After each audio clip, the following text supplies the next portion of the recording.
सभी लोग चैप्टर का नाम डालें।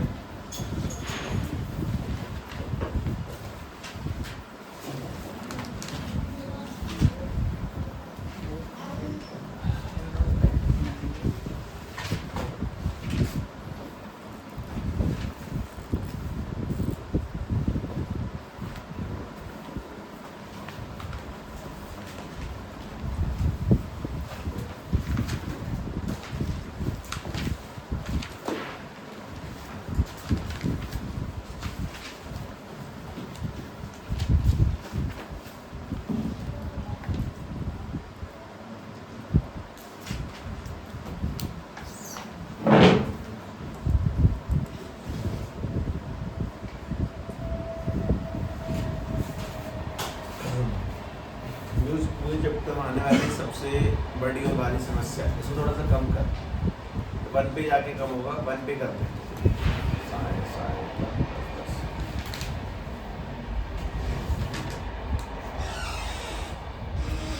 लोग बाहर आ जाओ ना, मैं आ जाऊँ अंदर।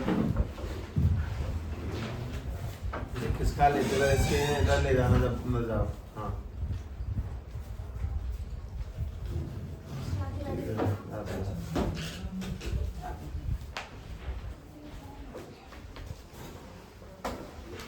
गेट को लगा दीजिए।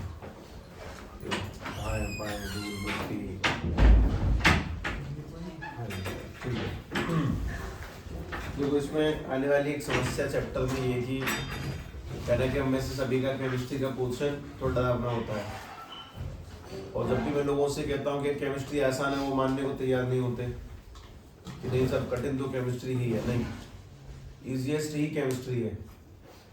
जब उसको तुम लोग कुछ अगले समय तक पढ़ रहे होगे ना, मान लो पहला चैप्टर थोड़ा सा अजीब साउंड देगा, अगला उससे अच्छा, अगला उससे अच्छा, तब लगेगा कि ठीक है यार बढ़िया है। और जब एट द एंड जाके हम लोग इसके सैंपल पेपरों की प्रैक्टिस में उतरते हैं, तब तो बालक अपने आप बोल देता है कि जब केमिस्ट्री की चिंता नहीं है, मैं तो ला दूंगा 65-70 नंबर पूरे, 70 में 70। तो कहीं ना कहीं सर हार्डनेस तो नहीं है, पर ठीक है हम लोगों को फाउंडेशन बहुत स्टार्टिंग से लेनी पड़ेगी, किस किस तरह से चैप्टर में क्या क्या उतरेगा। इसीलिए सभी लोग पहली एक चीज सुने, मैं तुम्हें बेसिक सी बात ये बता रहा हूँ कि व्हाट इज सॉल्यूशन, उसके बाद पूरे चैप्टर का लिखेंगे मैप, और मैप लिखने के बाद में हमें उस चैप्टर का पहला पॉइंट कवर करना है। बेसिक बात ये कि सॉल्यूशन सभी को कहना कि आइडिया होगा कि the composition of two or more, the composition of two or more, the composition of two or more component, दो या दो से ज्यादा कंपोनेंटों से मिलके जो चीज तैयार होती है, the composition of two or more components which make a, which is also a homogeneous mixture, एक ऐसा होमोजेनियस मिक्सचर जो दो या दो लोगों से अधिक मिलके बनता है, उसको हम लोग सॉल्यूशन कहते हैं। बेसिक सी बात है, सभी को इस वर्ड में तो कोई डाउट नहीं है। होमोजेनियस किसे कहते हैं?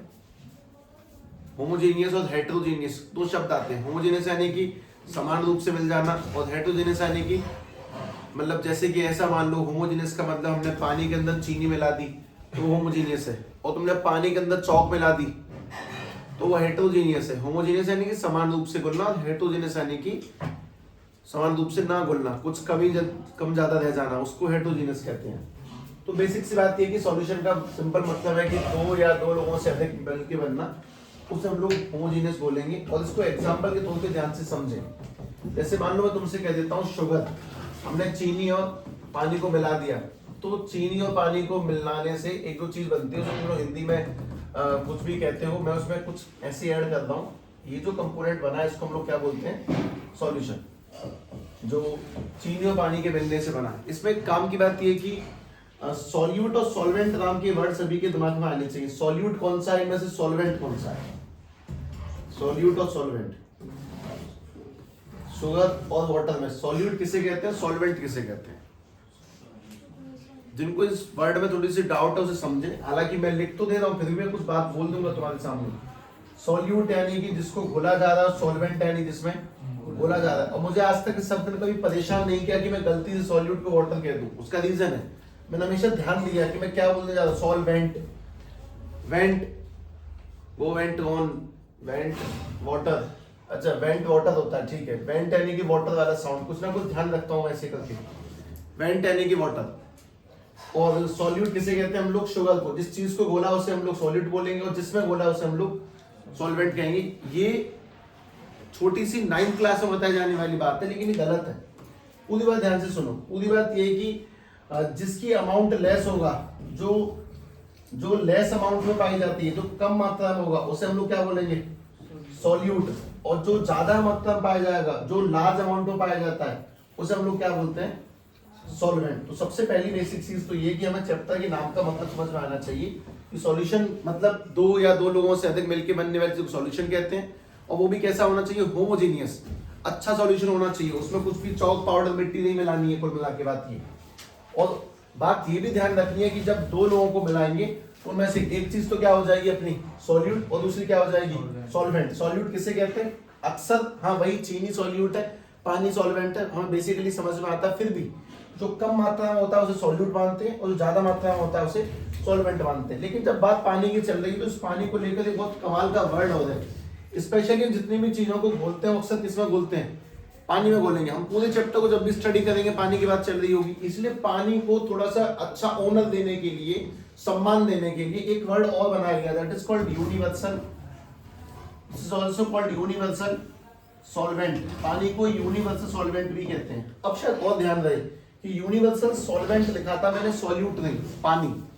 अगर मैं पानी की बजाय किसी और चीज को ले लेता हूं तो हम लोग उसको सॉल्वेंट बोलेंगे, ठीक है? पानी की जगह अगर कोई भी चीज, जैसे कि तुम लोग मुझे कोई एग्जांपल बताओ कि साहब इसमें ये बोला हो पानी नहीं होना चाहिए, तो बताएं। मैं बताता हूं तुम्हें कौन सा सॉल्यूट है कौन सॉल्वेंट है, पहचानो। अगर हम लोग इसके अंदर ध्यान से देखें कि ये शराब है और ये पानी है, शराब में पानी मिलाते हैं बेसिकली, सबको पता है। ऐसा कोई जिसको पता ही नहीं है? कोई ऐसा है शराब में पानी मिलती नहीं देखी है? सबने देखी है ना जेन्युइनली? किस किसने शराब पी है? एक रम आती है, पता है? रम खांसी वगैरह में पी जाती है। किसी ने रम पी है, किस खांसी 2 ढक्कन दे देते हैं वो उतर जाती है। चिंकी, एवर टेस्टेड रम? आधी बोतल खाली कर दी, पता है मुझे, ठीक है।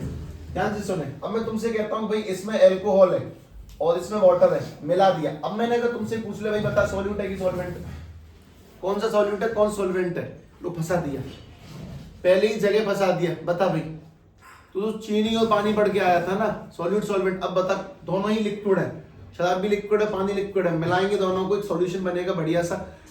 बात ये कि बता मैं सॉल्यूट कौन सा सॉल्वेंट कौन सा? जो ज्यादा मात्रा में पाया जाता है, जो ज्यादा मात्रा में। अगर मैं तुमसे कह देता हूं कि भाई ये वाला 10 ml है और पानी 40 ml है, तो हम समझ जाएंगे कि ये अपने आप में कौन है? सॉल्यूट, और पानी कौन है? सॉल्वेंट। लेकिन अगर मैंने तुमसे उल्टा कह दिया तो जवाब भी उल्टा ही है। जो कम मात्रा में है वो सॉल्यूट है, ज्यादा है वो सॉल्वेंट है। तो पहली बेसिक चीज कि हम लोग ध्यान रखेंगे इस चीज का कि चैप्टर के नाम का मतलब सभी लोगों को पता होना चाहिए। सॉल्यूशन 2 लोगों से मिलके बनना, बाकी सब ठीक है, कम ज्यादा मात्रा यूनिवर्सल सॉल्वेंट। और ये एग्जांपल इस एग्जांपल से ज्यादा अच्छा है। हम सभी को हैबिट है शुगर वाटर की, लेकिन अगर हमारे सामने हैबिट जब एल्कोहल वाटर की डाली जाती है तो हम लोग कहीं ना कहीं चकरा जाते हैं। अब क्या बोले जवाब, हमने आदत ही नहीं बनाई। लेकिन इस जगह पे बहुत बढ़िया चीज, सॉल्यूशन बनाते टाइम पे मैं तुम्हें बहुत बेहतरीन चीजों के अंदर लेके जा रहा हूँ, वो ध्यान से देखो। सॉल्यूशन ओनली ऐसे नहीं बनता जैसे हम लोगों ने सोच रखा है। सॉल्यूशन को अगर तुम डिटरमाइन करोगे मुझसे तो मैं बताता हूँ, ये जो सॉल्यूशन बना है ये किस किस से मिलके बना है, ध्यान से देखो। मैं सॉल्यूशन बनाने की बात कर रहा हूँ। सॉल्यूशन बेसिकली बहुत सा तरीकों से बन सकता है। पहला सॉलिड प्लस सॉलिड से, 2 सॉलिड चीजें लो, उन्हें मिला दो, उसको सॉल्यूशन कहते हैं। लेकिन वही बात ना, हम लोगों ने कभी 2 सॉलिड चीजें मिलाई नहीं है। तुम्हें से किसी ने मिलाई हो तो बताओ, नहीं पता तुम्हें। मैं बात ये कर रहा हूं अलॉय, जैसे कि पीतल, तांबा, वो किससे बनता है? लोहे को और कॉपर को पिघला के एक बर्तन में डालते हैं, घोल देते हैं, बन गया अलॉय। वो 2 सॉलिड को बनाना, लेकिन उसके लिए भी हमने उन दोनों सॉलिड को पहले किस में कन्वर्ट किया? लिक्विड में। लेकिन वो फिर भी सॉलिड सॉलिड सॉल्यूट सॉल्यूशन बन गया। मतलब एक बर्तन में पहले लोहे को पिघला लिया, एक में कॉपर को पिघला लिया, दोनों को मिला के घोल दिया, उसको अलॉय कहते हैं। तो 2 सॉलिड से मिलकर बनने वाला जो सॉल्यूशन है दैट इज अलॉय। और बन सकते हैं लिक्विड प्लस लिक्विड। मैं तुम्हारे सामने अभी एग्जांपल लिखा, इससे भी सॉल्यूशन बन सकता है। हालांकि वो काम की चीज तो नहीं है, लेकिन फिर भी एक बार अगर निकल जाए तो कोई बुराई भी नहीं है। अगर सॉलिड में लिक्विड कर ले तो भी सॉल्यूशन बनता है। हम लोग शायद बेसिकली इन्हीं को पढ़ते हैं, लिक्विड में लिक्विड मिलाना और सॉलिड में लिक्विड मिलाना। जैसे कि चीनी कौन सा सॉल्यूशन है, सॉलिड प्लस लिक्विड के एग्जांपल है, जबकि ये वाला कौन सा था, लिक्विड प्लस लिक्विड के एग्जांपल है। इस चीज को हल्का सा ध्यान रखें और कोई काम की चीज नहीं है। तुम लोग अब चैप्टर का मैप देखो, इसको मैं तुम्हें बाद में लिखवाऊंगा, लेकिन सभी लोग चैप्टर का मैप, यही तो वो जगह है जिससे सबसे बेहतरीन फॉर्मेशन की जा सकती है। चैप्टर का मैप लिखें, इस चैप्टर में कौन सी काम की चीजें आएंगी। देखो भाई,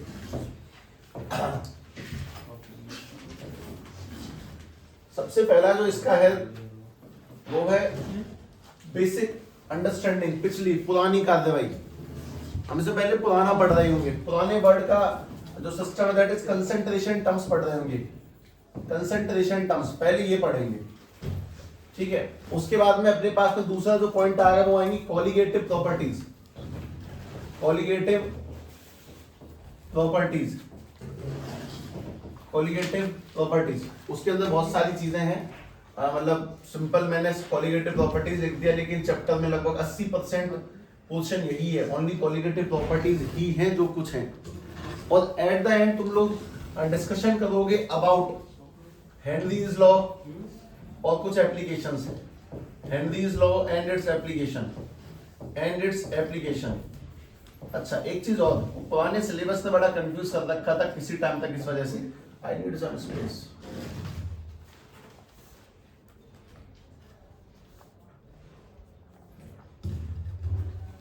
हाँ भाई, ये तो गलत बात है। क्या? हम अच्छा तुमने डिवाइड कर लिया वो 3 में, सही बात है। हाँ तो अब वो गलत वाली बात सही बात है, अब लाइन खींच आगे, कोई बात नहीं, ठीक है। Concentration terms, colligative properties, Henry's law application, और जो चौथा पॉइंट है उसका नाम है went of factor, went of factor. हमें बस ये 4 पॉइंट कवर करने हैं इस चैप्टर के अंदर, concentration terms, colligative properties, Henry's law application और वेंट ऑफ फैक्टर। मतलब कहीं ना कहीं इतना बड़ा चैप्टर है नहीं जो ऊपर से दिखाई दे रहा है तो, लेकिन एक बहुत अच्छी बात ये कि सबसे हार्डेस्ट न्यूमेरिकल एवर आज तक जो आते हैं ना वो इसी में से आते हैं, क्योंकि हमें इसमें क्या क्या पढ़ना है। कंसंट्रेशन टर्म्स में भी सुने, कंसंट्रेशन टर्म्स 2 पार्ट में डिवाइड होते हैं, मैं 2 पार्ट में डिवाइड करे बिना लिखूं तो ज्यादा अच्छा रहेगा, इसलिए वो नहीं लिख रहा, वो बिना 2 पार्ट के देखो, मैं डिवाइड बाद में कर लूंगा। देखना, सबसे पहले मैं निकालना है mass by mass percentage, mass percentage. उसके बाद में अपन लोगों को जिसके अंदर फाइंड करना है दैट इज पीपीएम, उसके बाद में पीपीबी, उसके बाद में मोलैरिटी, मोलैरिटी, उसके बाद में मोलैलिटी, मोलैलिटी, उसके बाद में नॉर्मेलिटी, और एट द एंड आना चाहिए मोल फ्रैक्शन, मोल फ्रैक्शन। हमें ये 8 कंसंट्रेशन टर्म्स पढ़ने, 8 हो गए होंगे शायद, देखना 7 हुए क्या, 7 है। Mass percentage, ppm, PPB, molality, molality, normality और मोल फ्रैक्शन, ठीक। हमें ये सारी चीजें कवर करनी है मात्र, और कुछ नहीं कंसंट्रेशन टर्म्स के अंदर, जिनकी तुम लोग पहले से कहीं ना कहीं सुने हुए शब्द हैं, ऐसा कुछ भी नहीं है तो तुम्हें इसमें नया लगेगा। अब जरा इसको देखें, कॉलिगेटिव प्रॉपर्टीज के अंदर सभी को 4 बातें पढ़नी है, 4 डायग्राम, न्यूमेरिकल खतरनाक सबसे बड़ा पोर्शन, मतलब चैप्टर का लगभग 80% हिस्सा ही कॉलिगेटिव प्रॉपर्टीज है, 80% पढ़ना ही यही है। जिसमें जो पहला टाइटल है उसका नाम है रिलेटिव, मेरी बात relative lowering in vapour pressure, relative lowering in vapour pressure. पहली चीज तो ये है relative lowering in vapour pressure. उसके बाद में अगला है elevation in, elevation in boiling point, elevation in boiling point.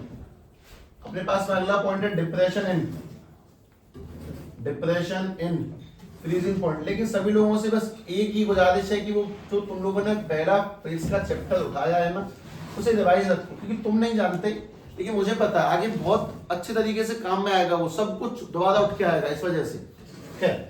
और लास्ट में होगा अपने पास में ओस्मोटिक प्रेशर, ओस्मोटिक प्रेशर। इस पूरे चैप्टर के मैप में हमारे पास सेकंड पॉइंट 80% हिस्सा कवर करता है, उसका रीजन तुम्हें मैं अभी दिखाता हूँ, ध्यान से देखो। इस रिलेटिव लोअरिंग वेपर प्रेशर पढ़ने से पहले एक स्टार पॉइंटर तुम लोग करोगे इसकी फाउंडेशन। इसकी फाउंडेशन के दौरान तुम लोग सीख रहे होगे मुझसे कि व्हाट इज वेपर प्रेशर, आखिर वेपर प्रेशर किस चिड़िया का नाम है, पहले तो ये जानेंगे। उसके बाद में इसी बीच में हम लोग पढ़ते हैं एक लॉ जिसका नाम है रॉल्ड्स लॉ, रॉल्ड्स लॉ। उसके बाद में तुम लोग इसी में तीसरा पॉइंट जानोगे कि types of solution, types of solution on the basis of Raoult's law, on the basis of Raoult's law. Raoult's law के बेस पर कौन से टाइप्स के सॉल्यूशन है। इसी बीच में तुम लोग जब दो टाइप के सॉल्यूशंस को डिवाइड करोगे तो इसमें एक तो होंगे आइडियल सॉल्यूशन और दूसरे होंगे नॉन आइडियल सॉल्यूशन। और इस नॉन आइडियल में भी दो टाइप के होंगे, एक तो पॉजिटिव डेविएशन वाले और दूसरे अपने पास में होंगे नेगेटिव डेविएशन वाले, OMG। एक के अंदर इतनी बातें हैं वाकई में, मतलब ये सब कुछ फाउंडेशन होगा, कोलिगेटिव प्रॉपर्टीज नहीं होंगी। कोलिगेटिव प्रॉपर्टीज से पहले पढ़ रहे होंगे इतना तो, उसके बाद स्टार्ट होती है कोलिगेटिव प्रॉपर्टीज। और अगर ये नहीं करा तो इनको समझना बिल्कुल खतरनाक है। इसीलिए चैप्टर का मैप कहना कि तुम्हें ये फील दिलाता है कि हम लोग किस चीज में एंट्री करने जा रहे हैं, कहां से एंट्री करेंगे, क्या क्या पढ़ेंगे, कहां से एग्जिट करेंगे। और हाँ, ऑब्वियसली पहला दिन इसीलिए स्लो हो जाता है किसी भी चैप्टर में, वो सही भी है, स्लो होने में कोई बुराई नहीं है, चीज समझ में अच्छी आ जाए। खैर, हम इस ओस्मोटिक प्रेशर के अंदर भी सबसे पहले ओस्मोटिक प्रेशर पढ़ेंगे। इसके अंदर बहुत सारी बातें होंगी। इसके अंदर ओस्मोटिक प्रेशर पढ़ने के बाद तुम लोग सबसे पहले पढ़ोगे रिवर्स ओस्मोसिस। एक नहीं कुछ अच्छा है, ये घूम क्यों रहा है, नेट पे कनेक्ट है क्या?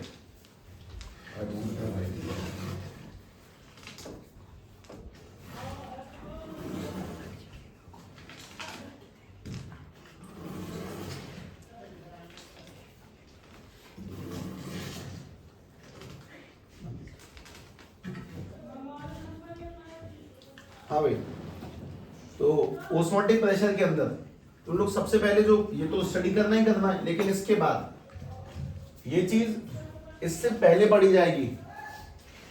ओस्मोटिक प्रेशर के बाद पढ़ रहे होंगे रिवर्स ओस्मोसिस, जिसको हम लोग जानते भी हैं शायद। उस चीज का नाम है आरओ मशीन, जो पानी फिल्टर करती है। और आगे फिल्टर करती कैसे?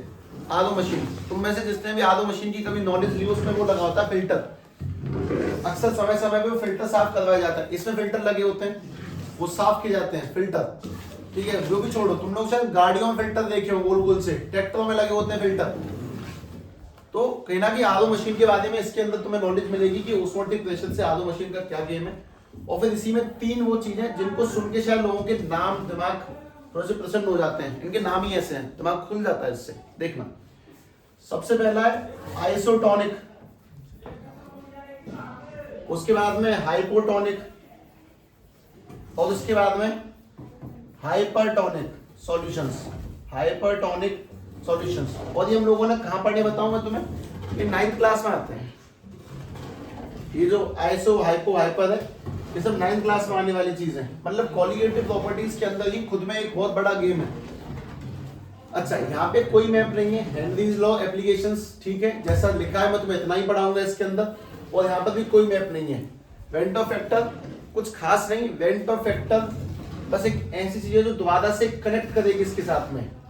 Again A connection with colligative properties, connection with colligative properties. ये कोलिगेटिव प्रॉपर्टीज से वापस से जुड़ने वाली एक छोटी सी चीज है और कुछ नहीं, ध्यान रखें इस चीज का। तो पहली चीज तो चैप्टर का मैप देख लो, उसको लिखो। बाकी सारी चर्चाएं समय समय पे जब चैप्टर चल रहा होगा तब, कि मुझे इस बात को तुम्हें लगातार ध्यान दिलाना पड़ेगा कि हम भाई कहाँ पे हैं, किस जगह तक पहुंचना है, वो सब कुछ ध्यान से समझो।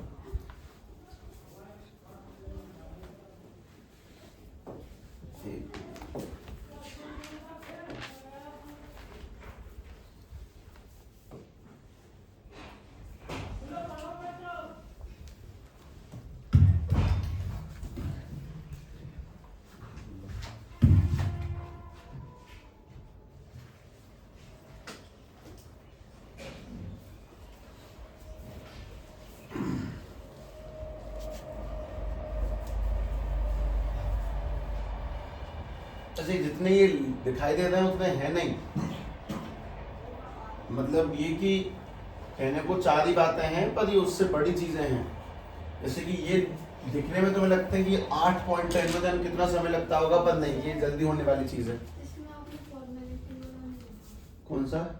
एक फॉर्मेलिटी भी तो है। ना ना, वो इसमें नहीं है। सर में भी पढ़ा था। वो नीड नहीं है, ये आवश्यकता ही नहीं है। क्या चीज? फॉर्मेलिटी। बहुत बढ़िया, ठीक है। Mass percentage, ppm, PPV.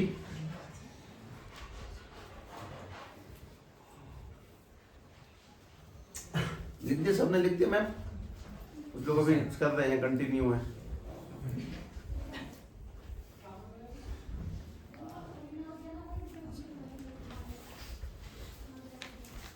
Concentration terms में पीपीपी, पीपीएम, ये सब देखते हैं क्या चीज है।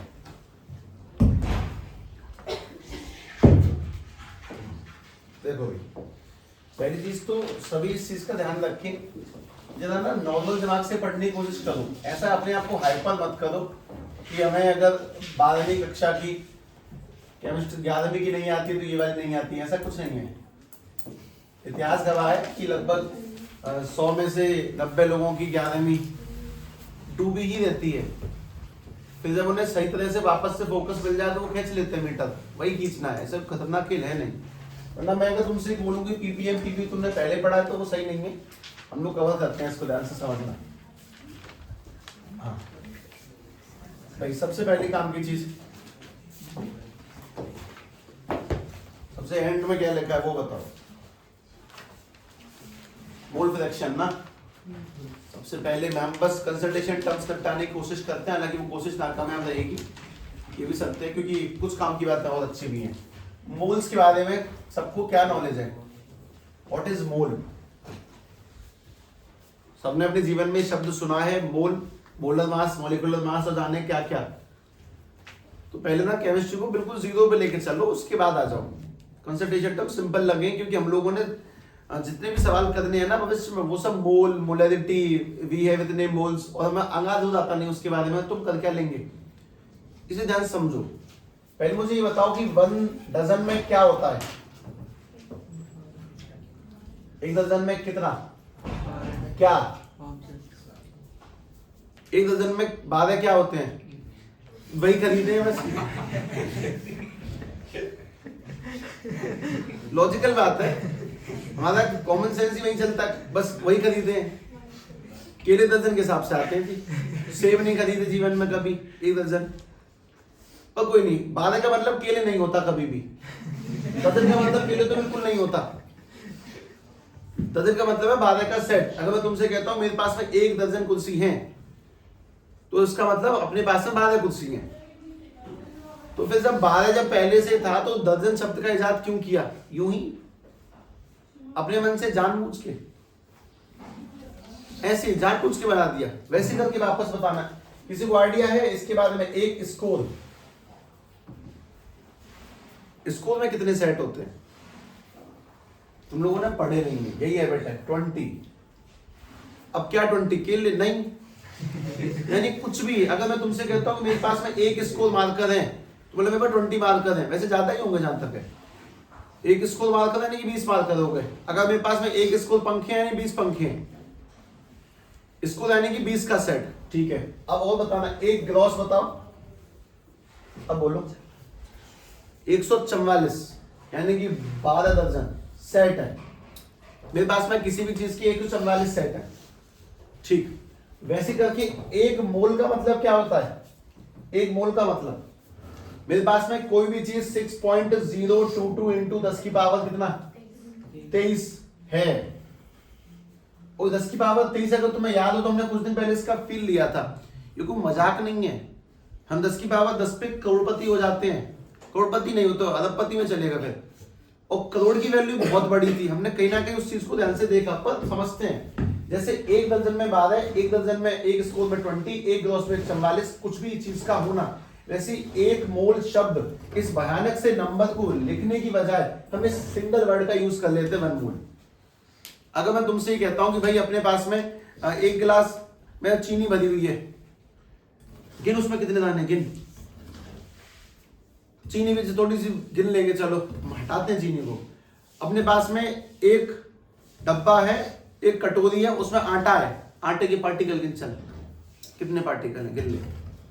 हम नहीं गिन सकते, इसलिए हम उसको बोलेंगे कि साहब अपने पास में 2 मोल आटे के दाने हैं, 2 मोल आटा है, कितने पार्टिकल्स हैं, 2 मोल आटे के पार्टिकल है, हिसाब तुम लगा लेना। जैसे कि 1 दर्जन में 12 होते हैं, 2 दर्जन में कितने हो जाते हैं, 24। तो वैसे अगर 1 मोल में इतने पार्टिकल हैं, तो अगर मैं तुमसे कहता हूं कि मेरे पास में 2 मोल फ्लोर, ये ऐसे लिखते हैं ना, FL, वही बात, मेरे पास इतना आटा है, तो इसका मतलब मेरे पास कितने पार्टिकल हो गए, 12.044 10 की पावर 23, की पावर डबल नहीं होती, नंबर बढ़ता है, बस इतने पार्टिकल्स हो गए अपने पास में। ठीक वैसे ही जैसे अगर 1 दर्जन का मतलब 12 सेट है, तो मेरे पास में 2 दर्जन का मतलब 24 सेट होता है। 1 मोल का मतलब मेरे पास इतने पार्टिकल है, तो 2 मोल का मतलब मेरे पास इतने पार्टिकल होंगे, बेसिक सी बात है। लेकिन इस मोल शब्द का इजाद क्यों किया गया, क्योंकि अपने पास में एटम्स बहुत छोटे होते हैं, और किसी भी एक जगह पे, मान लो मैं तुमसे कह दूं कि इस कमरे में हवा के मॉलिक्यूल्स की संख्या कितनी होगी,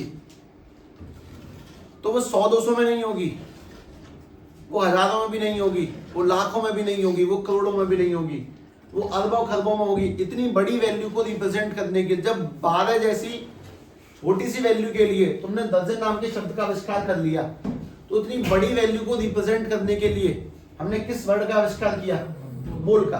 अब मैं तुमसे ये भी कहता हूं कि अगर अपने पास में पार्टिकल ज्यादा है तो 1 मोल 2 मोल बोलेंगे, अगर पार्टिकल कम है तो उसको 0.1 मोल 0.2 मोल भी कहेंगे। जैसे मान लो मैं तुमसे कह देता हूं भाई मेरे पास में 0.5 दर्जन केले हैं, इस बात का क्या मतलब हुआ, बताओ। 0.5 दर्जन केले का मतलब अपने पास में आधे दर्जन, यानी कि 6 केले हुए। तो मैं अगर तुमसे कह देता हूं मेरे पास में 0.5 मोल ऑक्सीजन के एटम्स हैं, ऑक्सीजन के एटम्स हैं, तो इस बात का मतलब अपने पास में कितने पार्टिकल हैं, आधे। 3.011 10 की पावर 23 पार्टिकल्स हैं। इस पूरी कहानी को उसके साथ में लिंक करो और कुछ मत करो। अब मैं तुमसे एक बहुत छोटी सी बेसिक सी बात कहता हूं, जरा ये बताओ कि तुमने अपने आसपास कोई एलिमेंट देखा है, किसी भी केमिस्ट्री के एलिमेंट का नाम बताओ जो तुम्हारे आसपास तुमने कभी कहीं भी देखा हो। सोचो, अपने आसपास कोई भी एलिमेंट सोचो और बताओ। पहले सभी लोग इस फील को बिल्कुल जिंदा रखेंगे अपने अंदर। मोल सेट है, कुछ नहीं। अपने आसपास कोई एलिमेंट देखा हो तो उस एलिमेंट के बारे में बता दें। गोल्ड, सिल्वर, आयरन, उनमें से एक एलिमेंट है। ऑक्सीजन सिलेंडर देखा है? ऑक्सीजन किस में आती है, किलो में आती है कि वॉल्यूम में से आती है कि अपने पास में 200 metre cube 200 centimetre cube oxygen है, किलो में आती है। सिलेंडर अपना जो एलपीजी सिलेंडर है वो किस में आता है, किलो में आता है। वैसे ऑक्सीजन सिलेंडर भी किलो में आती है, अपने पास 100 किलो ऑक्सीजन है। मैं तुमसे बहुत सिंपल बेसिक सवाल ये है कि मैं ऐसे ही बोलता हूं तुमसे कि भाई बता, अगर हमारे पास में ऑक्सीजन 320 ग्राम ऑक्सीजन है, 320 ग्राम ऑक्सीजन, 320 ग्राम ऑक्सीजन का फॉर्मूला क्या होता है, O2। अपने पास में 320 ग्राम वजन किस चीज में पाया जा सकता है, लगभग इस किताब में इतना होगा नहीं, इस किताब में लगभग 320 ग्राम। मेरे पास 320 ग्राम एक डब्बा है जिसके अंदर ऑक्सीजन भरी हुई है। मैं जानना चाहता हूं, बताओ उसमें ऑक्सीजन के कितने कितने एटम्स है, गिन सकता है? हर चीज गिनी नहीं जाती है। सवाल को समझो, मेरे पास में डब्बा है जिसका वजन है 320 ग्राम और उसमें ऑक्सीजन भरी हुई है, तो बता मुझे उसमें कितने ऑक्सीजन के पार्टिकल्स होंगे, गिन के बता दे, मजे आ जाएंगे। तो सीधी बात है साहब, गिनना तो संभव ही नहीं है, इसका कोई और तरीका होगा। वो तरीका क्या है वो समझो। मुझे पार्टिकल निकालने हैं तो पार्टिकल निकालने का तरीका समझे। ऑक्सीजन के पार्टिकल निकालना, पहले तो सवाल की गहराई समझो कि ये सवाल कोई मजाक नहीं है कि किसी डब्बे में ऑक्सीजन भरी हुई है और मैं उसको गिनना चाहता हूं, उसके कणों को गिनना चाहता हूं, कितने कण हैं। ये मजाक नहीं है, कोई नहीं गिन सकता, इसीलिए पढ़ाई बनाई गई है। हर चीज गिननी नहीं होती, और वो पढ़ाई क्या है वो समझे। सब इस खतरनाक से फॉर्मूले को लिखेंगे जो तुम्हारा बेसिक मोल का फाउंडेशन है। पहला फॉर्मूला ये, नंबर ऑफ मोल्स निकालने का तरीका है, इसको शॉर्ट में लिखना है, अभी रुक जाओ। नंबर ऑफ मोल्स निकालने का तरीका है गिवन मास अपॉन में molar mass, given mass upon में मोलर मास और इक्वल्स टू में given number of particles upon में given number of particles upon में एवोगैड्रो, अपॉन में एवोगैड्रो। और हाँ, ये ऑब्वियसली 12 जैसा टच है नहीं फिलहाल, हो जाएगा समय के साथ में। इसको शॉर्ट में लिखने के लिए given number of moles equals to given mass upon में मोलर मास और given number of particles upon में एवोगैड्रो नंबर। जिन लोगों को इस बात में थोड़ा भी संशय है वो समझ लें कि एवोगैड्रो नंबर कुछ नहीं, जिस आदमी ने दिया था 6.022 10 की पावर 23, उसी का नाम है। अब इसकी सहायता से हम ये सारे सवाल कर सकते हैं। हाँ बिल्कुल हो सकता है, ध्यान से सुनो। जैसे मैं तुमसे कहता हूँ जो जो वैल्यूज तुम्हें पता है ना, बस उन वैल्यूज को डाल दो, बाकी का देखा जाएगा, आंसर अपने आप आएगा। तो नंबर ऑफ मोल्स पता है? नहीं जी। कितना मास गिवन दिया है तुम्हें पहले से?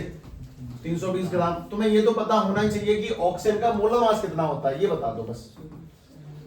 एक ऑक्सीजन एटम का वजन कितना है? Hydrogen, helium, lithium, Baliyan, boron, carbon, 20 तक याद होने चाहिए। नाइट्रोजन ऑक्सीजन आता है 8वें नंबर पे। एक ऑक्सीजन का मास होता है 16, तो 2 एटम का कितना हो जाएगा? 32। अपने पास में O2 है, तो भाई हम जानते हैं कि एक ऑक्सीजन का मास होता है 16 म्यू और O2 का कितना हो जाएगा? 16 इंटू में 2 यानी कि 32 म्यू। तो अगर मैं ध्यान से समझूं तो मुझे नंबर ऑफ मोल्स नहीं पता, मैंने गिवन मास रखा, अपॉन में मोलर मास रखा कितना? 32 इक्वल टू में गिवन नंबर ऑफ पार्टिकल नहीं पता और इसकी वैल्यू तो फिक्स है, ये तुम्हें ढूंढना थोड़ी है। 6.022 10 की पावर 23। मतलब तुम इस पूरे लंबे से फॉर्मूले को इकट्ठा एक बार में इस्तेमाल करना सीखो। n की जगह n रहने दो, 32 से 320 कितना? 10 और इक्वल टू में ये 6.022 10 की पावर 23। खुद पहचानो, खुद पहचानो। नंबर ऑफ मोल्स क्या निकल के आ गए? 10 मोल। अगर इस 10 मोल की जगह 10 दर्जन होता ना तो तुम्हें अजीब नहीं लगता, तुम्हारी आदत बन चुकी है। 10 दर्जन का मतलब कितने के लिए? कितना बढ़िया मल्टीप्लाई मारा। भाई मैं तुमसे पूछता हूं, मेरे पास में 10 मोल ऑक्सीजन है, तो मुझे इतना बता दो कितने पार्टिकल्स हुए। मैंने तुमसे अभी तो पूछा था 6.022 10 की पावर 23 और मल्टीप्लाई में कितना? 10। ठीक वैसे जैसे कि हम लोग जानते हैं कि 10 दर्जन केले का मतलब 120 किलो होता है, वैसे ही 10 मोल ऑक्सीजन का मतलब अपने पास में इतने पार्टिकल हो गए। ये बात मैं यहां से भी निकाल सकता हूं, जरा इस जगह देखो, ये तो नंबर ऑफ मोल्स आ गए। इस जगह देखना 10 इक्वल्स टू n अपॉन में 6.022 10 की पावर 23 और इस डिवाइड को अगर मल्टीप्लाई में ले जाएंगे तो 10 मल्टीप्लाई में 6.022 10 की पावर 23 और अपने पास में क्या निकल के आ गया? Number of particles. सबसे मेन इंपोर्टेंट फील कि बस तुम इस बात को समझो कि मोल कुछ नहीं है, ठीक दर्जन जैसा सेट है। अगर मैं 2 दर्जन का मतलब 24 समझ सकता हूं तो मैं 2 मोल का मतलब भी समझ सकता हूं कि जो नंबर है उसमें 2 का मल्टीप्लाई करना है, इस एवोगैड्रो में 2 का मल्टीप्लाई करना है। एक काम करो, बेसिक सा क्वेश्चन है, जस्ट ट्राई करना। तुम्हें सभी को सबसे पहले फॉर्मूला लिखना है, इसे लिखें, सिंबल में लिखें, कैसे भी लिखें, एक बेसिक सा फॉर्मूला लिखो, क्योंकि कहीं ना कहीं हम इन सवालों से ही आगे बढ़ेंगे तो चीजें बहुत अच्छी कनेक्ट होने वाली है। बाकी ऊपर नीचे कुछ मत लिखो।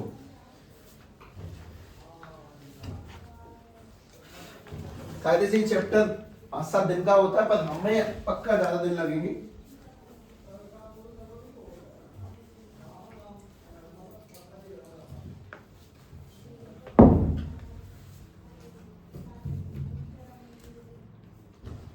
इसमें स्मॉल n का रिप्रेजेंट करता है नंबर ऑफ मोल्स यानी दर्जन, ये गिवन मास और ये वाला मोलर मास, ये गिवन नंबर ऑफ पार्टिकल, ये वाला एवोगैड्रो। सवाल को ध्यान से ट्राई करना, हालांकि क्वेश्चन बेसिक से ही होंगे पर फिर भी उसको लिखने से ना हैबिट अच्छी होती है। बहुत से लोगों ने 9th भी नहीं पढ़ी है क्या? 9th में चैप्टर नंबर 3 से 4 में आता है ये पूरा सिस्टम, पर कोई नहीं, अब जो बीत गया सो बीत गया, आगे बढ़ते हैं। उससे क्या फायदा होगा? हमने नहीं पढ़ी तो नहीं पढ़ी। देखें क्वेश्चन सबके लिए ये है कि हमारे पास में पानी है, पानी तौला मैंने तराजू पे रखे तो उसका वजन आया, वो वजन बताता हूं मैं तुम्हें। अपने पास में 540 ग्राम वाटर है, ठीक। सभी लोग फाइंड करें इसके नंबर ऑफ मोल्स की, मतलब कितने दर्जन हो गया ये।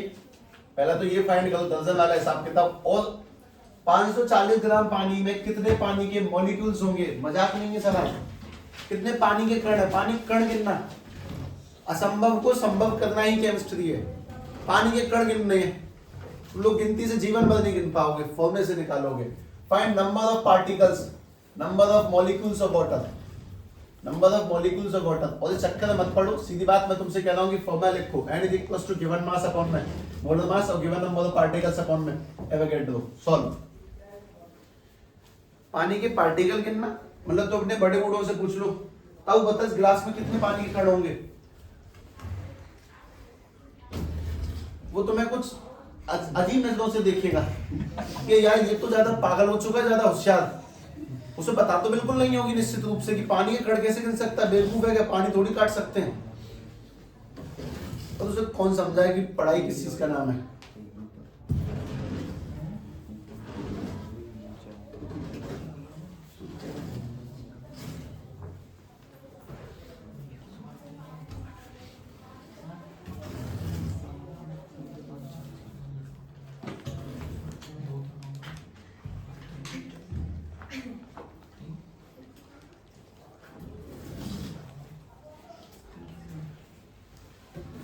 हाँ भाई बन गया हिसाब किताब।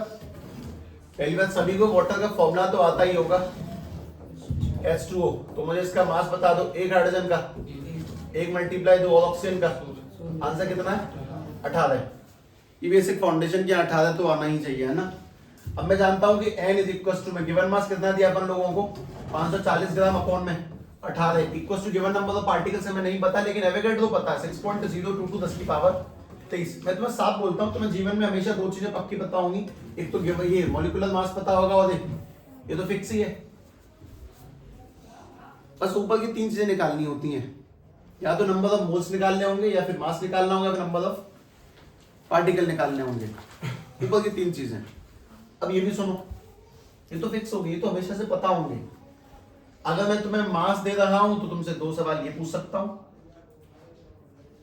अगर मैंने तो मोल दिए तो तुमसे मास और पार्टिकल पूछ सकता हूं, और अगर मैंने तुम्हें पार्टिकल दिए, मतलब सीधी सी बात है, ए बी और सी। अगर मैंने तुम्हें ए दिया तो बी और सी पूछने को कहूंगा, अगर मैंने तुम्हें बी दिया ए और सी निकालो, और अगर सी दिया तो ए और बी निकाल लो।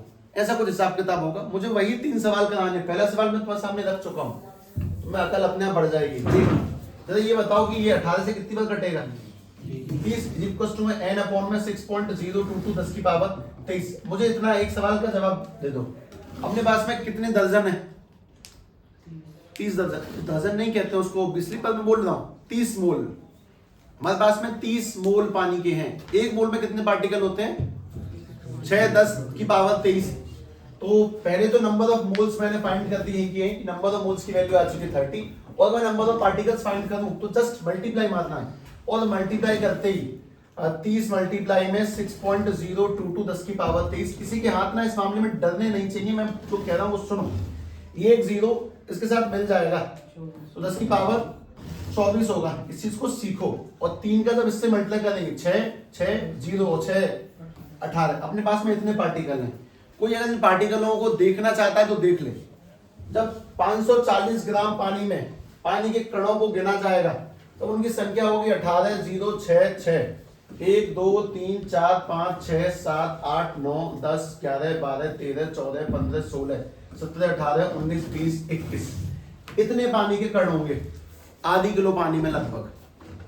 हम जब आधा लीटर पानी आधा किलो पानी पी जाते हैं लोग, इतने पानी के मॉलिक्यूल्स हमारे अंदर चले जाते हैं। पानी का मॉलिक्यूल इतना छोटा है, उसको गिनने के लिए इस वजह से इस बड़े से नंबर का होना आसान है। मतलब अगर किसी को बताना पड़ेगी कितने पानी के मॉलिक्यूल पी लिए, तो एक तरीका तो ऐसे बोलो 180660000000000, और एक तरीका है कि ऐसे बोल दो मैंने 18.066 10 की पावर 24 पानी के मॉलिक्यूल्स पी लिए। ये ज्यादा अच्छा बोलने का तरीका है। पर ठीक है, मैं तुम्हें अभी एक बात बोली, मैं उस बात को कहने जा रहा हूं। मुझे 3 सवाल तो कम से कम करने हैं। ध्यान से देखना अगला सवाल तुम्हारा।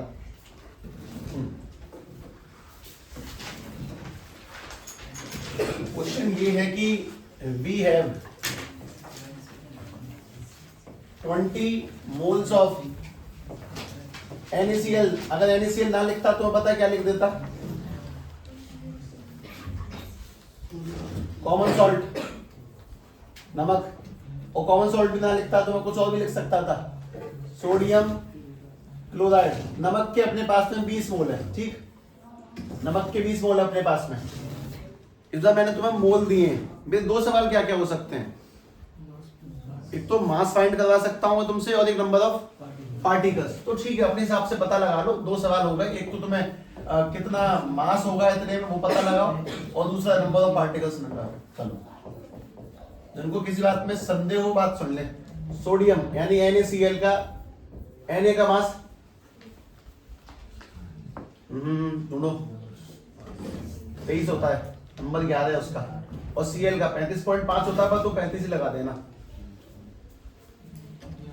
यानी इसका जो मोलर मास होगा दैट इज 58। चलो 58.5 दिखेगा कहीं पर, कोई बात नहीं। फॉर्मूला यूज करो, मैं चाहता हूँ फॉर्मूला तुम्हारे दिमाग में इस तरह उतरे कि तुम लोग समझ जाओ कि दर्जन वाला हिसाब किताब ही तो है। मैं तुम्हें कुछ ऐसा दे दिया कि 20 दर्जन नमक के डब्बे हैं।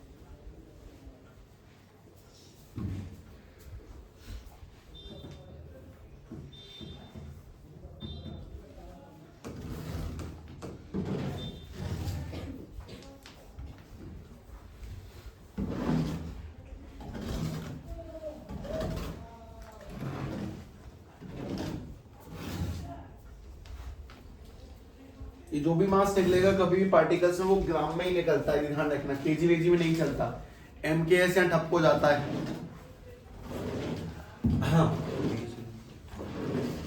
N is equals to given mass upon में, molar mass is equals to given number of particles upon में, Avogadro।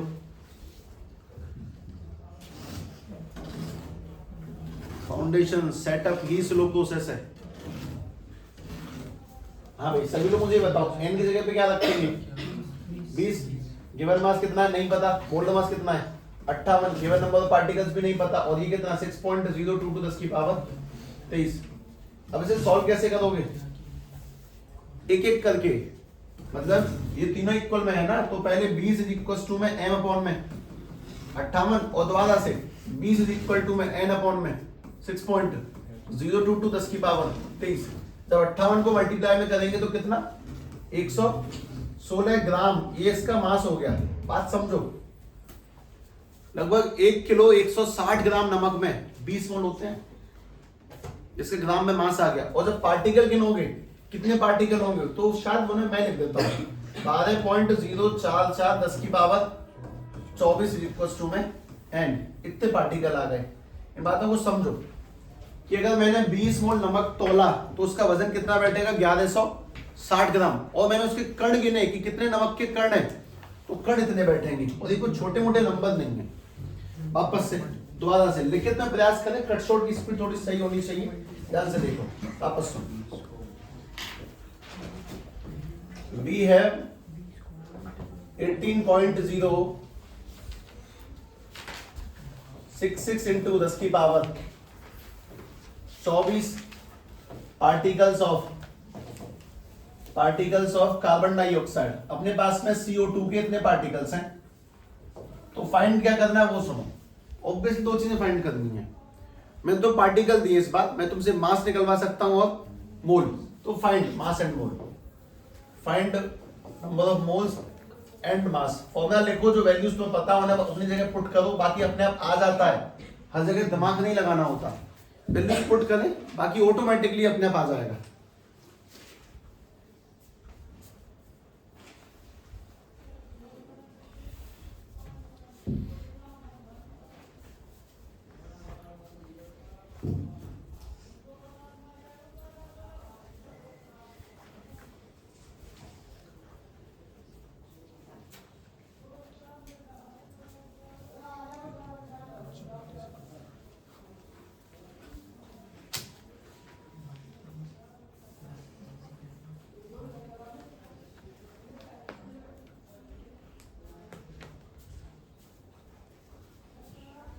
काटापीटी थोड़ा ध्यान से करना है ना। n is equals to given mass upon में मोलर मास, और given number of particle upon में एवोगैड्रो नंबर। और बंदूक अपने कंधे पे रख के चलाया करो, अपने आप करो, अपने दिमाग को सिखाओ। किसी को CO2 का मास पता है? कार्बन में कितना होता है 12, और 2 ऑक्सीजन का 32 और जोड़ के कितना आ जाएगा? ये इसका मोलर मास है ना, तो मोलर मास की जगह बाकी सब दो।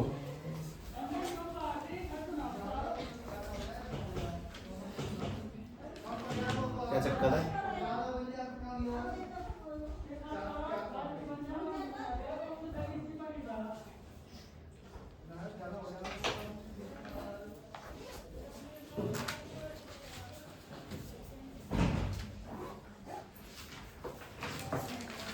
तुम्हारे पास जो भी जोड़े मिल रहे हैं वो बिल्कुल ऐसे मिल रहे हैं, बढ़िया कटपिट रहे होंगे।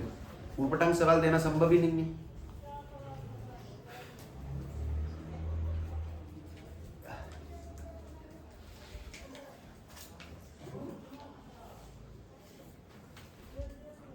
आगे आंसर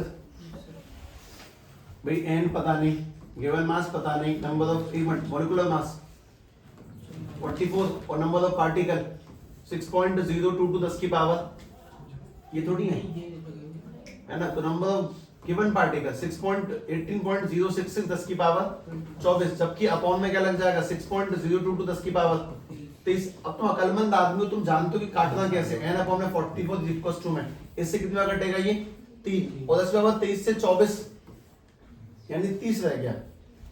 नंबर ऑफ मोल कितने, ये वाला इक्वल, यहाँ स्ट्राइक मार रहा है, ये इक्वल है इसके, यानी नंबर ऑफ मोल्स निकल के आ चुके 30, ये नंबर ऑफ मोल्स आ गए।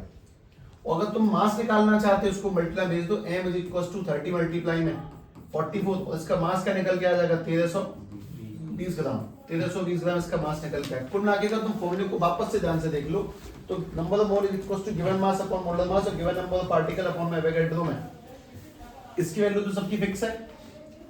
मोलर मास हम निकाल लेंगे जो भी फॉर्मूला दिया जाएगा। हमें हमेशा 3 चीजें फाइंड करनी होती हैं, या तो नंबर ऑफ मोल्स, या तो गिवन मास, या फिर नंबर ऑफ पार्टिकल। अगर किसी ने मुझे मोल दिया तो मैं मास और पार्टिकल निकाल सकता हूं, किसी ने मास दिया तो मैं मोल और पार्टिकल निकाल सकता हूं, किसी ने अगर पार्टिकल दिए तो मोल और मास निकाल सकते हैं। उस अकल को सीखो, कोई भी चीज नहीं कठिन कभी नहीं होती जितनी तुम लोग सोचते हो, बस थोड़ा तरीके से हल्की सी प्रैक्टिस हो जाए तो सही है। अल्लाह और ट्राई करके देखें। ये वाला ध्यान से करो, पता नहीं कौन से चल रहे हैं आप तो। 0.1 मोल ऑफ NaCl, अपने पास में 0.1 मोल है NaCl का, और ये m यानी कि मोल, ठीक है, ये मोल है। फाइंड, जो भी फाइंड कर सकते हो, सवाल नहीं है। ये 0.1 मोल है NaCl के, जो निकाल सकते हो उसे निकाल दो।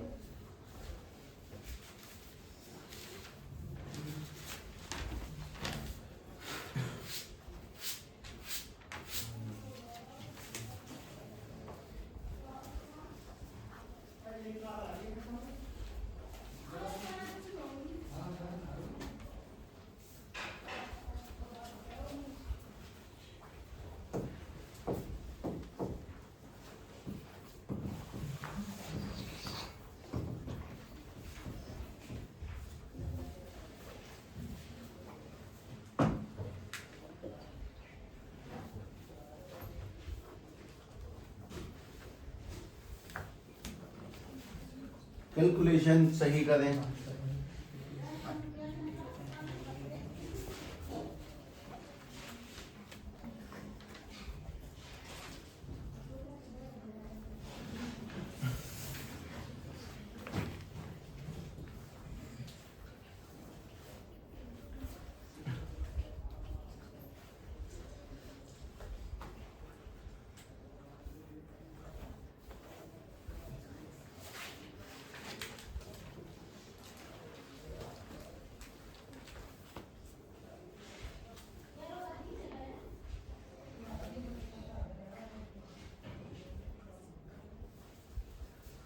भाई पार्टिकल की वैल्यू कितनी है इसकी 0.1, ये पता नहीं मुझे। इसका मोलर मास बताओ NaCl का 58, अभी बताया मैंने 58 इज इक्वल टू में n भी नहीं पता मुझे, और ये नीचे 6.022 10 की पावर 23 है। बहुत सिंपल सवाल है कि 58 वहां मल्टीप्लाई में जाकर कितना बनेगा 5.8 ग्राम। ये तो इसका मास आ गया निकल के गिवन मास, मतलब मेरे पास में 5 ग्राम नमक है, 6 ग्राम 5.8 असली। और अगर मैं इसी को इसको पहले के बराबर में रख लूं तो 0.1 इज इक्वल टू में n अपॉन में 6.022 10 की पावर 23, अगर इसको वहां पे लेंगे तो बन जाएगा 0.1 मल्टीप्लाई में 6.022 10 की पावर 23। और अक्सर कभी कभी 9th क्लास के बालक पूछते साहब अब क्या करूं, मैं तो उलझ गया, मुझे यहाँ से कोई तरीका समझ में नहीं आया, कैलकुलेट कैसे करूं। भाई तू पॉइंट हटा, नीचे क्या बना, और 10 से 23 उड़ा दे, 22 रह गया, यानी 6.022 10 की पावर 22 पार्टिकल्स है हमारे पास में। इतने पार्टिकल्स है नमक के, अगर वो कितने मोल है 0.1 मोल है। तो तुम लोगों को सबसे पहली बात इन चीजों से डरना नहीं है। कल को मैं 0.1 की जगह 0.2 लिख गया तो हमारी कहानी कहां जाए, ऐसा नहीं। अब जरा चैप्टर के मैप पे उतरे, कंसंट्रेशन टर्म का आखिरी शब्द सुना, क्योंकि आखिरी शब्द हमारे पॉइंट के दूसरे की शुरुआत होगी, इसलिए पहले उसे निकालते हैं। सबसे खतरनाक, सबसे इंपॉर्टेंट यही है, सबसे पहली काम की चीज लगाई मोल फ्रैक्शन। ऐसा कुछ नहीं, मैंने तुम्हें जिस ऑर्डर में लिखा उसी ऑर्डर में कर रहा हूँ कंसंट्रेशन टर्म्स को। मोल फ्रैक्शन पहले चलेगा, उसके बाद मोलरिटी, उसके बाद नॉर्मलिटी और वो सब कुछ। पहली बात सभी लोग ये जान लें कि mole fraction is represented by x, इसको एक्स से रिप्रेजेंट करते हैं। और इस चीज को अगर मैं तुम्हें थ्योरेटिकली समझाया, ये धूल समझ में नहीं आएगा बिल्कुल भी। इसको सीधे न्यूमेरिकली देखो, सब ब्रिलियंट लगता है, जरा ध्यान से। मैं तुमसे कहता हूं कि हमारे पास में भाई एक कंटेनर है, इस कंटेनर के अंदर ये क्लोज कर सकते हैं ना, पानी नहीं है ये मान लेना। इसमें मैंने 2 गैस मिला दी, मिक्स कर दी। दोनों गैसों के नाम देखें अपने पास में। ये जो पहली गैस है ये ऑक्सीजन और ये CO2। चाबी अंदर होगी, जहां तक है अंदर ही है, तो उन्हें बुला वही देंगी अंदर टंगी है। हाँ भाई, अपने पास में O2 और CO2, मैं 2 गैस मिला दी। अब कितनी कितनी मिलाई वो समझो। मैं तुमसे बहुत सोच समझ के कहता हूं कि यहाँ पे 48 ग्राम ऑक्सीजन मिलाई गई है। 48 नहीं ले सकते, 1 2 3 4, 48 नहीं याद है, 96 ग्राम ऑक्सीजन मिलाई गई है। अपने पास 96 ग्राम ऑक्सीजन मिलाई गई है इसके अंदर, और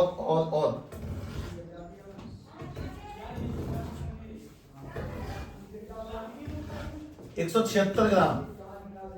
तो 70 को बढ़ा लेते हैं थोड़ा सा, 210 कर लेते हैं, 220 ग्राम CO2 मिलाई है। 96 ग्राम ऑक्सीजन, 220 ग्राम CO2। इसके मोल फ्रैक्शन कैसे निकलते हैं, मोल फ्रैक्शन निकालना समझो। सबसे पहले बहुत बेसिक सी कहानी, इसमें 2 गैस है, तो इन 2 गैस को बार बार गैस गैस कहने से अच्छा मैं बोल दूंगा अपने पास में एक तो A है और एक B है। सभी लोग मुझे A के नंबर ऑफ मोल निकालने का फॉर्मूला बताओगे? गिवन मास अपॉन में मोलर मास। तो बताओ A गैस के गिवन मास कितना है? 96 ग्राम। और मुझे ऑक्सीजन का मोलर मास बताओ। 32, 16 32। इससे 32 से 96 कट जाएगा तो कितने मोल निकल के आए? 3। ये नंबर ऑफ मोल निकल के आए किसके? ऑक्सीजन गैस के। मैंने इसको ए से दिखा रखा है, ए गैस के। ज्यादा बी गैस के नंबर ऑफ मोल निकलवाएंगे। कितने हैं गिवन मास? 220 और CO2 का 44। जब इसको काटेंगे इसके मोल क्या निकल? 44 से 220 5 बार इसके नंबर ऑफ मोल निकल के आ गए इतने 5। और ये वाला तुम्हें दिख रहा है 3 ग्राम।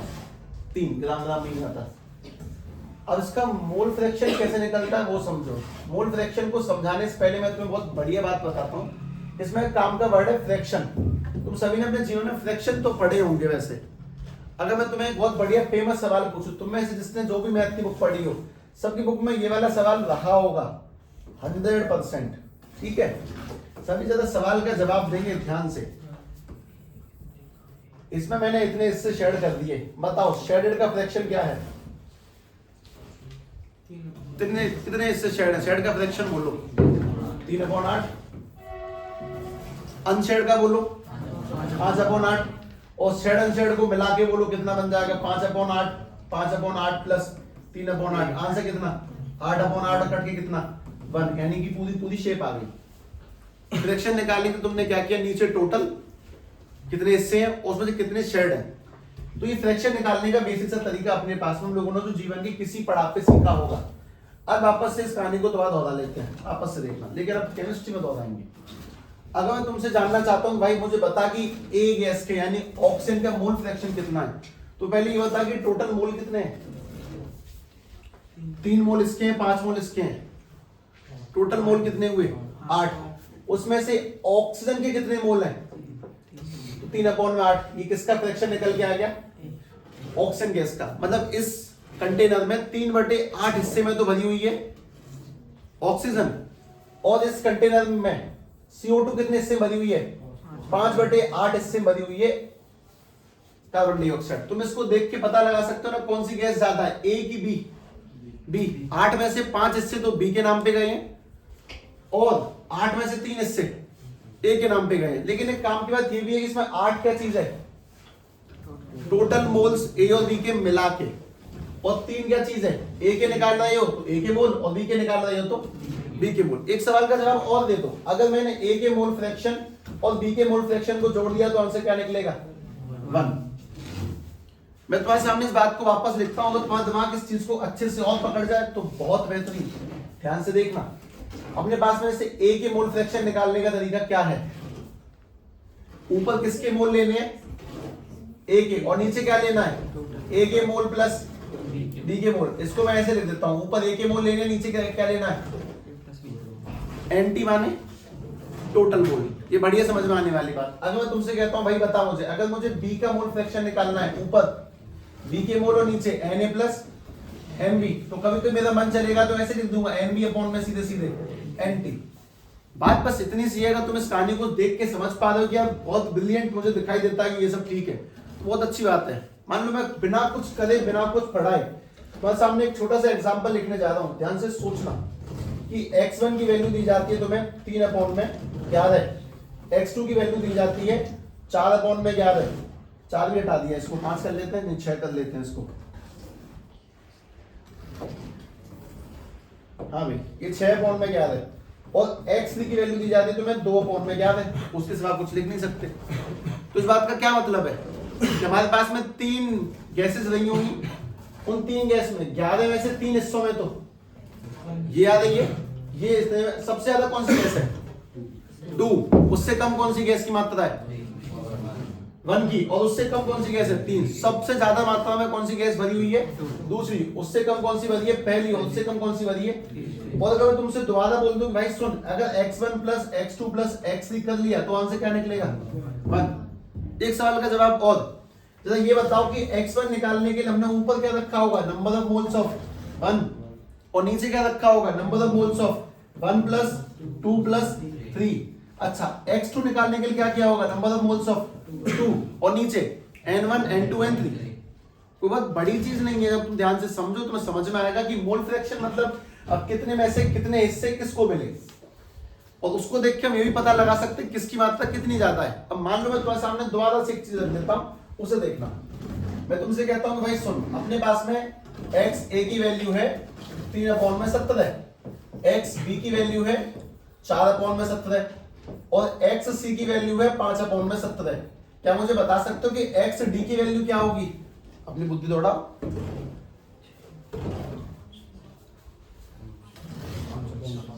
5/17। ये तुम्हें लॉजिकली बात समझ में आती है, सब टोटल 17 हिस्से हैं, तो 5 हिस्से इसके गए, 4 इसके, 9 और 3 इसके 12, तो बचे कितने हिस्से, 5। और उन 5 हिस्सों में कौन सी गैस आ रही होगी, डी, 5/17। एक सवाल का जवाब और अच्छा कि मैं वापस पूछ लेता हूं, एक्स ए निकालने का तरीका क्या है, number of moles of A ऊपर रखेंगे और नीचे number of moles of A plus B plus C plus D. और एक बात और, नंबर ऑफ मोल्स निकालने का तरीका क्या है, गिवन मास अपॉन में मोलर मास। आगे भी है पर उसकी नीड नहीं है। तो मोल फ्रैक्शन क्या चीज है, मोल फ्रैक्शन एक ऐसा टर्म, एक ऐसा शब्द है जो मुझे ये समझाता है कि मेरे किसी भी सॉल्यूशन में किसकी मात्रा ज्यादा है और किसकी मात्रा कम है। अगर मैं तुम्हारे सामने कल को ये लिख दिया कि भाई सुन, ये मोल फ्रैक्शन लिखता हूं, x AlCOHOl, और यहां पे लिख दिया x WaTer, तो इसके अंदर मैं तुम्हारे सामने पुट किया 12/25, और यहाँ पे पुट किया 13/25, क्योंकि 13 पुट कर सकता हूं मैं, 11 तो रख नहीं सकता, क्योंकि 11 12 23 वो 25 ही बैठना चाहिए, सीधी बात ये है। अब मेरा सवाल तुमसे ये कि बताओ इसमें किसकी मात्रा ज्यादा है? वाटर की, पानी की मात्रा एल्कोहल से ज्यादा है, तो सॉल्यूट कौन है और सॉल्वेंट कौन है? ये सॉल्यूट है और ये वाला कौन है फिर? ये वाला सॉल्वेंट है।